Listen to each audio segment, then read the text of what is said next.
பழத்தோட்ட ஊழியங்கள், கர்த்தரருளின ஊழியங்கள், திராட்சை பழத்தோட்ட ஊழியங்கள், கர்த்தரருளின ஊழியங்கள். அவரில் நிலைத்திருந்து கனி கொடுப்போம், கர்த்தர் வாய்க்க செய்வார். அவரில் நிலைத்திருந்து கனி கொடுப்போம், கர்த்தர் வாய்க்க செய்வார். துதி உமக்கே, துதி உமக்கே, துதி உமக்கே என்றுமே என்றும். துதி உமக்கே, துதி உமக்கே, துதி உமக்கே என்றுமே. சிறியவனை புழுதிலிருந்தும் எளியவனை குப்பையிலிருந்தும் எடுத்து உயர்த்தி ராஜாக்களோடும் பிரபுக்களோடும் பந்திருக்க செய்கிற அருமை ஆண்டவர் இயேசு கிறிஸ்துவின் இனிதான நாமத்தினாலே இந்த சத்தத்தை கேட்கிற அனைத்து தேவனுடைய பிள்ளைகளுக்கும் என்னுடைய அன்பான வாழ்த்துகள். நீங்கள் கோடா கோடியை பெருகுவீர்களாக, உங்களுடைய பிள்ளைகள் கோடா கோடியாய் பெருகுவார்களாக என்று வாழ்த்துகின்றேன், ஆசீர்வதிக்கின்றேன். பிரியத்துக்குரியவர்களே, நம்முடைய ஊழியத்தின் சார்பாக அநேக நல்ல பணிகளை நாம் செய்து வருகிறோம். கூட்டத்தின் இறுதியில் எவ்வளவு நேரங்கள் ஆனாலும் தனித்தனியே மக்களை சந்தித்து அவருடைய விடுதலைக்காக நாம் பல வருடங்களாக ஜெபித்து வருகிறோம். எப்படியாவது ஜனங்கள் விடுவிக்கப்பட வேண்டும், ஆசீர்வதிக்கப்பட வேண்டும் என்கிற பெரிய பாரத்தோடு கூட ஊழியத்தை நாம் செய்து வருகிறோம். அது மாத்திரமல்ல, எங்கே நாம் கூட்டங்களை நடத்தினாலும் வருமானமே நமக்கு இல்லாவிட்டாலும் நாம் அவர்கள் எல்லோருக்கும், கூட்டத்தில் வருகிற எல்லோருக்கும் மிக சிறப்பான உணவுகளை நாம் அளித்து வருகிறோம். இயேசு கிறிஸ்து தன் ஊழியத்தின் முடிவில் எல்லா ஜனங்களுக்கும் திருப்தியான உணவை அளித்தது போல நாமும் நிச்சயமாக எல்லாருக்கும் நல்ல உணவை அளித்து வருகிறோம். பிரியத்துக்குரியவர்களே, இப்பொழுது நம்முடைய ஊழியத்தின் சார்பாக முதியவர்களுக்கான அடைக்கலான் குருவி எனப்பட்ட ஒரு ஆவிக்குரிய முதியோர் இல்லத்தை நாம் ஆரம்பிக்க கர்த்தர் உதவி செய்திருக்கிறார். நிறைய பேர் வந்து சேர்ந்துக்கிட்டே இருக்கிறாங்க. பலதரப்பட்ட மக்கள் பல இடங்கள்லேருந்து பறந்து வராங்க. இன்னும் ஏராளமான இடங்கள் அந்த அடைக்கலான் குருவி ஆவிக்குரிய முதியோர் இல்லத்திலே நமக்கு இருக்கிறது. எப்பொழுதும் அவர்களுக்கான ஜெபங்கள் ஏறெடுக்கப்படுகிறது. நல்ல நல்ல ஊழியக்காரர்கள் வந்து அவர்களை ஜெபத்திலே நடத்துகிறார்கள். பிரியத்துக்குரியவர்களே,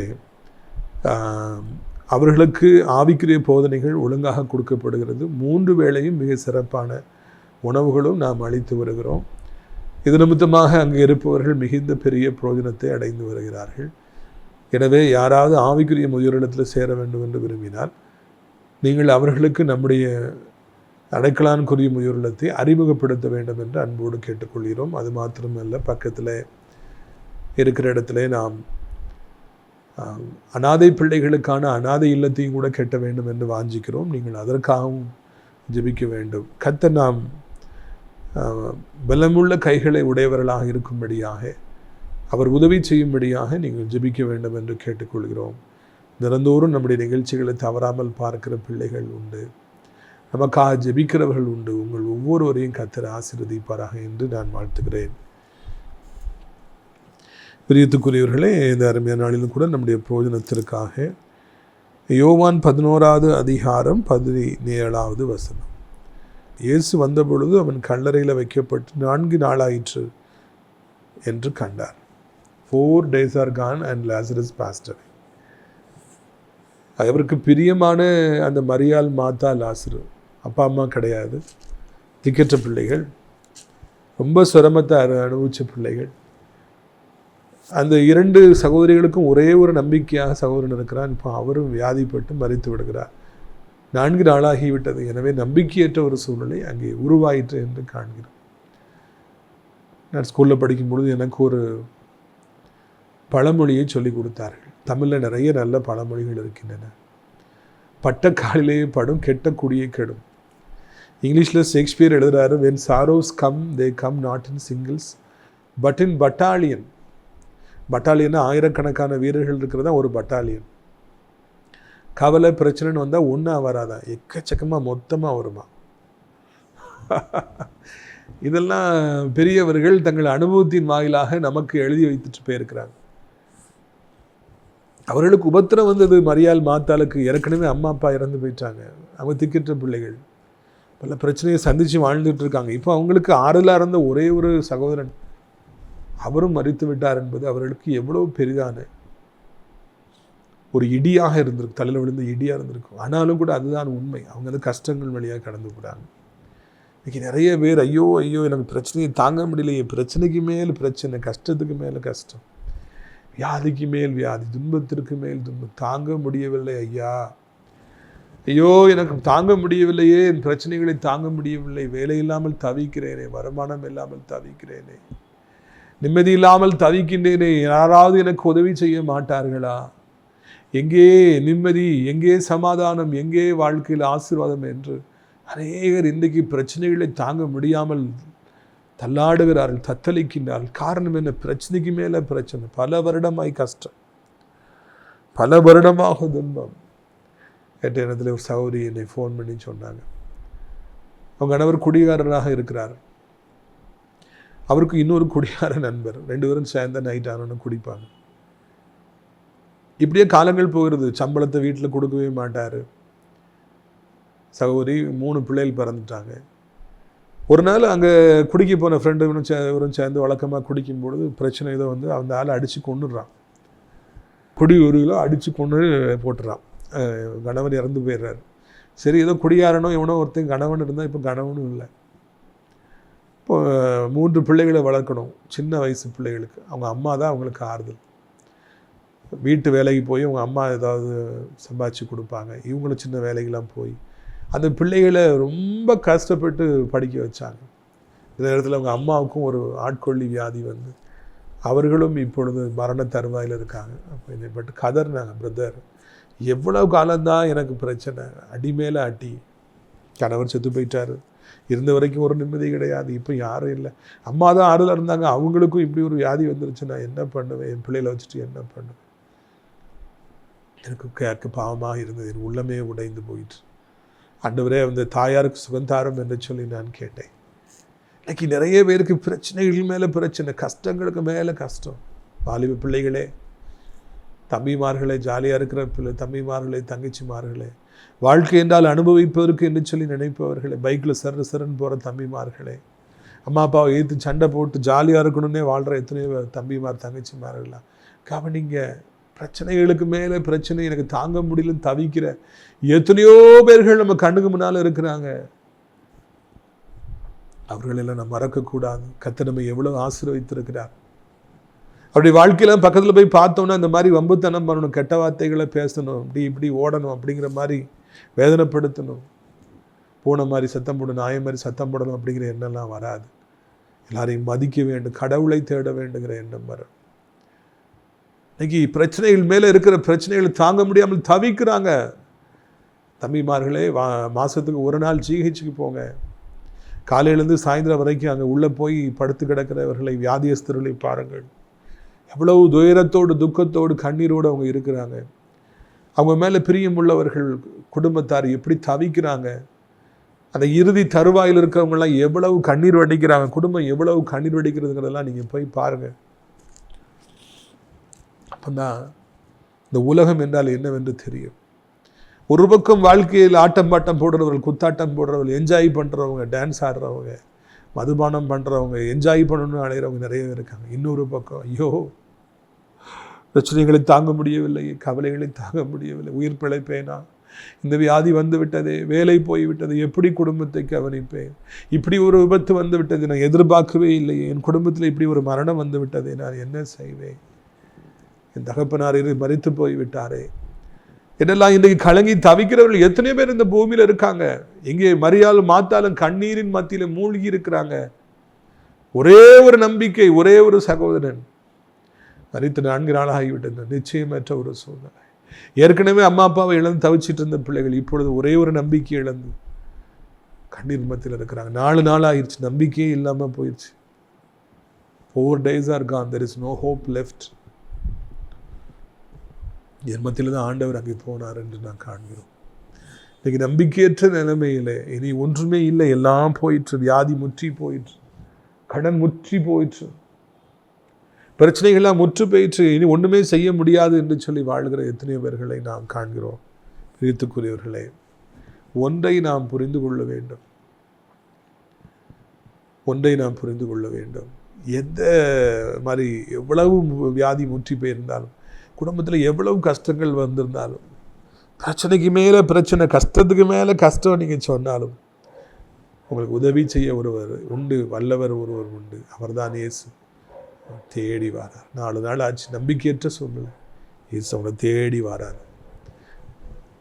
பெத்தானிக்கு வாரார். எவ்வளோ தூரத்துலேருந்து ட்ராவல் பண்ணி நடந்து என் பிள்ளைகள் கண்ணீரின் மத்தியில் இருக்கிறாங்க, தாங்க முடியாத உயரத்தில் இருக்காங்க, அவர்களுக்கு நான் உதவி செய்வேன் என்று சொல்லி ஆண்டவர் அவர்களை தேடி வந்தாரா? என்னை ஒரு அன்பு, இயேசுவின் அன்பு. உயரத்தில் இருப்பவர்களை யார் தேடி போவார்கள்? சந்தோஷமா இருக்கிறவங்கள, பணக்காரங்களை தேடி 1000 பேர் போவாங்க. பிரச்சனையின் மத்தியில் இருக்கிறவங்களை யாருக்கு தேடி போவாங்க? ஆனா இயேசு தேடி போகிறார். 12 பேர்களையும் கூட்டு வரார்.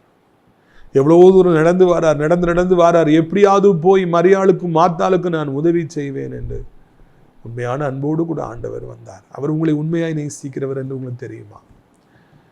இந்த உலகத்திலே உணர்ச்சி வசப்பட்டு நம்மை நேசிப்பவர்கள், உன்னோடு கூட கடைசி வரைக்கும் இருப்பேன் என்று சொல்லுபவர்கள், கொஞ்ச நாளைக்கு பிறகு அவங்க காணாம போயிறாங்க. இப்போ எங்க போனாங்க அவங்கெல்லாம்? வேற யார்தேனாவும் காணும். பிரித்துக்குரியல் ஆண்டவர் ஒருவரே நம்மை வழிநடத்துகிறவராக, ஆண்டவர் ஒருவரே நம்மை ஆசீர்வதிப்பவராக, எல்லா நிலைமைகளிலும் நம்மை நேசிப்பவராக, நம்மை ஒருபொழுதும் விட்டுவிடாதவராக, கைவிடாதவராக, நம்மை வெறுக்காதவராக, வேண்டாம் என்று சொல்லாதவராக, கடைசி வரைக்கும் நம்முடைய வாழ்க்கையில் நம்மோடு கூட இருப்பவராக இருக்கிறார். அதுதான் முக்கியமான ஒரு காரியம். It's always with us. உன்னை கைவிடுவதும் இல்லை, உன்னை விலகுவதும் இல்லை, உன்னை விட்டு விலகுவதும் இல்லை என்று சொல்லுற தேவன் வாழ்க்கையில் ஒருபொழுதும் நம்மை கைவிட மாட்டார். எவ்வளவு பிரச்சனைகள் வேண்டும் என்றாலும் வரட்டும், எவ்வளவு இழப்புகள் வேண்டும் என்றாலும் வரட்டும், எத்தனை பேர் வேண்டும் என்றாலும் நம்மை சேர்ந்து பகைக்கட்டும், எவ்வளவு பெரிய வியாதி வேண்டும் என்றாலும் வரட்டும், எவ்வளவு லட்சம் கோடி கடன் வேணாலும் வரட்டும், தேவன் நம்மை கைவிட மாட்டார். அவர் நம்மை தேடி வருவார், உதவி செய்யும்படியாக வருவார். அதைத்தான் நாம் இங்கு காண்கிறோம். அவர் அவர்களை தேடி வந்தார் என்று நாம் காண்கிறோம். அங்கே என்ன நடக்கிறது பாருங்கள். யோவான் 11வது அதிகாரம் 32வது வசனம் முதல். இயேசு இருந்த இடத்தில் மரியாள் வந்து அவரை கண்டவுடனே அவர் பாதத்தில் விழுந்து, ஆண்டவரே, நீர் இங்கே இருந்தீரானால் என் சகோதரன் மரித்திருக்க மாட்டான் என்றால். அவள் அழுகிறதையும் அவளோடு கூட வந்த யூதர்கள் அழுகிறதையும் இயேசு கண்டபொழுது ஆவியில கலங்கி துயரமடைந்து, அவனை எங்கே வைத்தீர்கள் என்றால், ஆண்டவரே வந்து பாரும் என்றார்கள். இயேசு கண்ணீர் விட்டார். Jesus wept.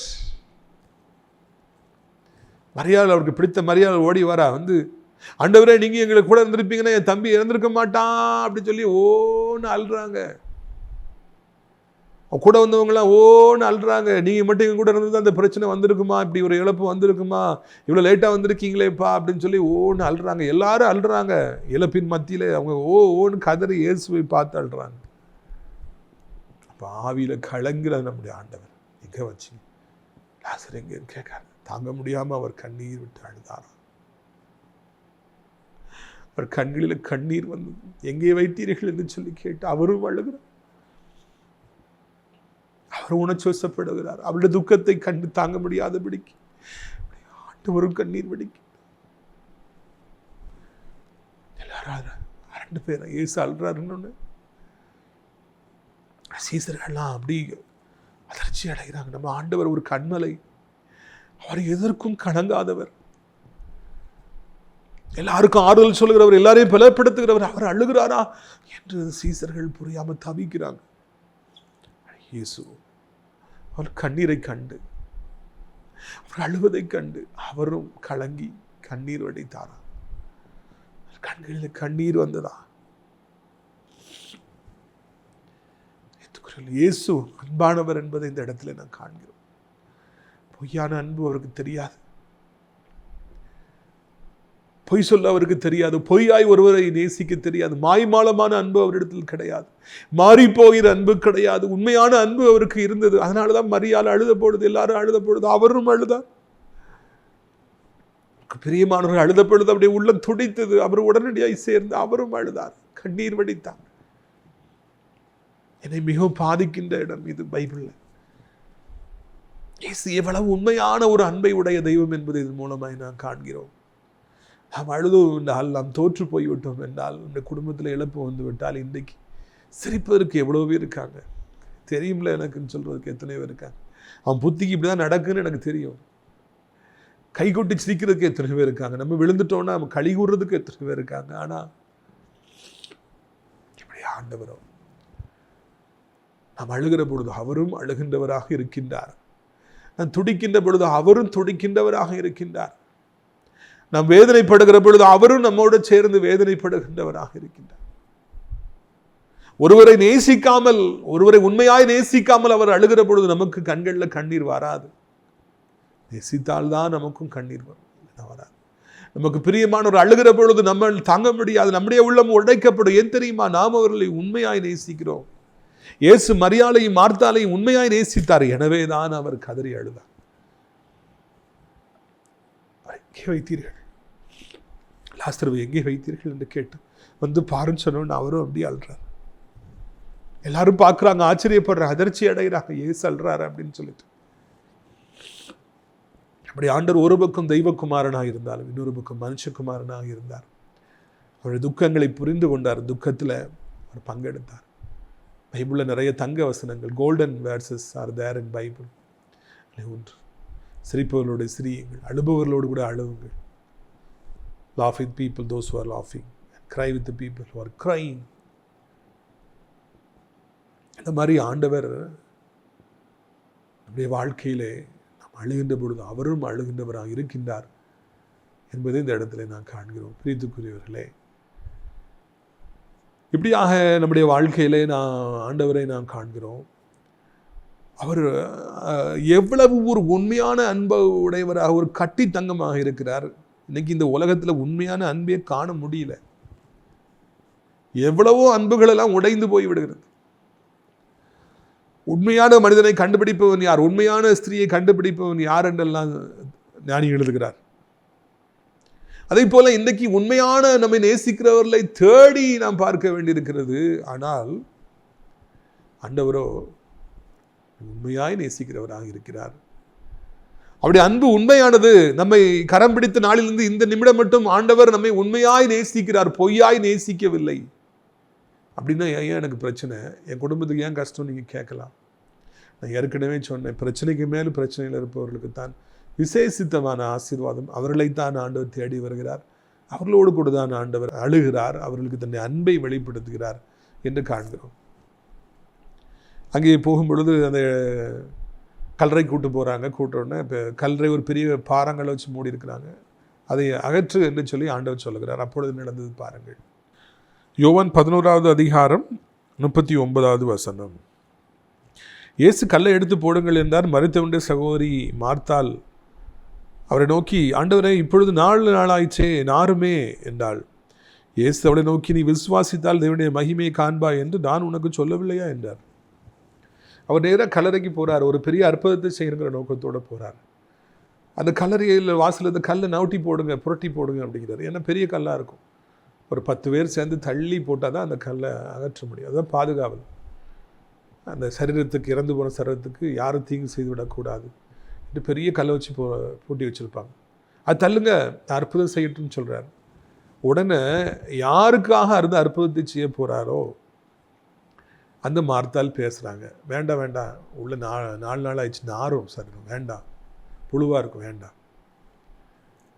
அப்பொழுது ஆண்டவர் சொல்றாரு, மார்த்தாளே மார்த்தாள், நான் உனக்கு சொல்லவில்லையா, நீ விசுவாசித்தால் தேவனுடைய மகிமையை காண்பாய் என்று நான் உனக்கு சொல்லவில்லை. வருத்தப்படுகிறேன், உனக்காய்த்தானே நான் இவ்வளவு பெரிய அற்புதத்தை செய்ய முடியாது வந்திருக்கிறேன், என்ன நீயே தடுக்கிறாயே, சூழ்நிலையை பார்க்கிறாய், 4 நாள் ஆட்சின்னு சொல்லி உலக பிரமாரமாக இருக்கிறாயே, தேவனுடைய வல்லமையை அறியாமல் இருக்கிறியே, மகிமையை அறியாமல் இருக்கிறியே, நான் என்ன செய்ய போறேங்கிறதே உனக்கு புரியலையே, ஏன் மார்த்தா நீ இப்படி இருக்கிற, நான் எவ்வளோ பெரிய ஒரு நோக்கத்தோடு உன்னை தேடி வந்திருக்கிறேன், இந்த கல்லை நகட்ட சொல்கிறேன், உன் மூலமாய் நான் மகிமைப்பட இருக்கிறேன், லாசர் மூலமாய் மகிமைப்பட இருக்கிறேன், எவ்வளவோ பெரிதான அற்புதத்தை செய்ய வந்திருக்கிறேன், ஏன் நீ தடுக்கிறாய், நீ விசுவாசித்தால் தேவனுடைய மகிமையை காண்பாய் என்று நான் உனக்கு சொல்லவில்லையா என்று ஆண்டவர் அங்கலாய்க்கிறார். அற்புதத்தை செய்வதற்கு முன்பதாக 1000 தடங்கள், இடைஞ்சல்கள். சாத்தான் அதிசயம் நடப்பதை விட மாட்டான், அற்புதம் நடப்பதை தடுக்கணும்னு நினைப்பான். அதை அங்கே செய்கிறான். மார்த்தாளுக்குள்ள புகுந்து பேசுகிறான், வேண்டாம் வேண்டாம், அற்புதத்தை செய்ய வேண்டாம், கல்லை புரட்ட போட வேண்டாம் அப்படின்னு சொல்லி அவளை தடுக்கிறார். ஆண்டவர் உணர்ச்சி வசப்பட்டு பேசுகிறார், என்ன மார்த்தாளே,